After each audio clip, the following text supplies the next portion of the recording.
অনেকে বলে ওযু করার সময় কথা বললে ওযু ভেঙে যায়, আবার অনেকে বলে ওযু করার পর হাঁটুর উপর কাপড় উঠে গেলে ওযু ভেঙে যায়। কথা কি সঠিক কিনা? ওযু ভঙ্গ হওয়া নিয়ে অনেক কুসংস্কার আমাদের মধ্যে আছে। যেমন মায়েরা সন্তানকে দুধ পান করালে ওযু ভাঙে, বলে কি বলে না অনেকে? ভুল। তারপরে বিড়ি সিগারেট খেলে ওযু ভাঙে, এটাও ভুল। বিড়ি সিগারেট খেলে ওযু ভাঙবে না, ভাঙবে তাকওয়া।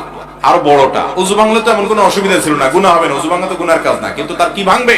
তাকওয়া ভেঙে যাবে, আমল ভেঙে যাবে, গুনাহ হবে। হাঁটুর উপরে কাপড় উঠলে অনেকে বলে ওযু ভাঙবে না, এটাও ভুল। হাঁটুর উপর কাপড় যদি মানুষের সামনে উঠান আপনি ইচ্ছাকৃত, তাহলে তো সতর খুললেন, আপনি হারাম কাজ করলেন, আপনার তাকওয়া ভেঙে গেল, আমল ভেঙে গেল।